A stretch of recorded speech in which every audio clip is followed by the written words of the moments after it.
सबको घर में ऐसे लगता था अरे यार चिंटू है ना, मजा आता है। तुम जिस इंसान को पोक कर रहे हो उसकी एक्स गर्लफ्रेंड के लिए ये क्यों भूल रहे हो कि वो तुम्हारी करंट गर्लफ्रेंड है और वो तुम ही हो।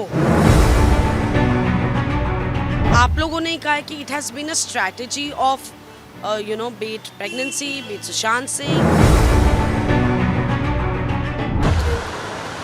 आइए कॉफी पीजिए मेरे साथ। Thank you ma'am. Please seriously. नहीं थैंक यू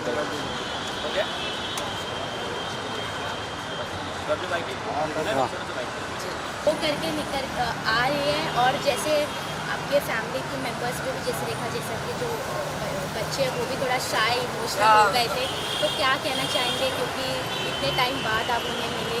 ऑनेस्टली मैं बहुत ऐसे नहीं मैं कोई अंदर दुखी थी, ना मैं अंदर दुखी थी ना मुझे बाहर आने का ऐसा ये हो रहा था, but I am happy to come out और अपने बेटे से मिलकर, अपने मॉम से मिलकर मुझे बहुत खुशी होती है, बहुत रिलैक्स हूँ मैं।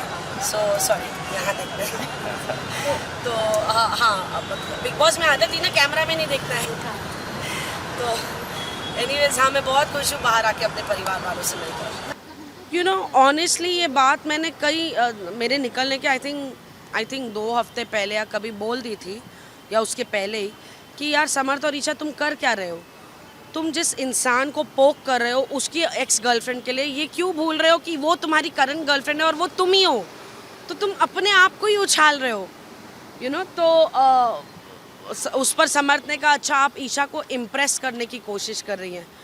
तो मैंने कहा इम्प्रेस, मैंने कहा तुमको समझ में नहीं आ रहा है मैं क्या बोल रही हूँ कि तुम अपनी करंट गर्लफ्रेंड का इस्तेमाल कर रहे हो एक दूसरे लड़के को पोक करने के लिए जो तुम्हारी करंट गर्लफ्रेंड उसकी एक्स थी। तो you are disrespecting your girlfriend and Isha is allowing that disrespect. आप अभिषेक के सामने उसकी कमर में हाथ डाल रहे हो, उसे यहाँ किस कर रहे हो एंड देन आप उस लड़के को बोल रहे हो जली ना जली। I mean what are you doing guys. आप किसका तमाशा बना रहे हो, अभिषेक का या खुद का? आप किसको नीचा गिरा रहे हो, अभिषेक को या खुद को? आप किसको डिसरिस्पेक्ट कर रहे हो, अभिषेक को या एक दूसरे को? आप क्या रिस्पेक्ट रख रहे हो अपनी गर्लफ्रेंड की, वो लड़की क्या रिस्पेक्ट रख रही है? और ये बात मैंने एक नहीं कम से कम 2-3 बार बोली, बट आई थिंक गेम में हर हफ्ते रहने का जीतना तो दूर की बात है, बट हाँ हर हफ्ते आगे बढ़ने के लिए वो जो जुनून है ना वो पागलपन में बदल गया, क्योंकि ना उन्हें सही समझ में आ रहा है ना उन्हें गलत समझ में आ रहा है। सबको घर में ऐसे लगता था अरे यार चिंटू है ना, मज़ा आता है and I don't know what triggered that boy and he's just gone back to worse is all I'll say. The way आप लोगों ने कहा है कि it has been a strategy of be it pregnancy, be it Sushant Singh, be it fight between husband wife, तो I really hope कि ये सच ना हो कि एक strategy point of view and अगर ये strategy है तो again what can I say, to be in the game it's stooping too low and और अगर ये स्ट्रैटेजी नहीं है और ये रियलिटी है कि भाई ऐसा उनके बीच में प्रॉब्लम्स हो रही हैं, so in that sense I don't know, it's too bad.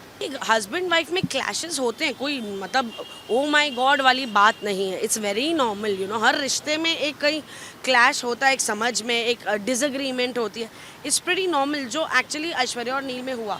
हाँ ऑफकोर्स पर्सनैलिटी सारी अलग है, ऐश्वर्या का एक रिएक्शन था, बट ऑफकोर्स जैसे ही उसे बोला गया उसने उस चीज़ पर डेफिनेटली कंट्रोल आया, शी रियलाइज कि हाँ यार I am going wrong somewhere, और हम सबको एक एहसास होता है।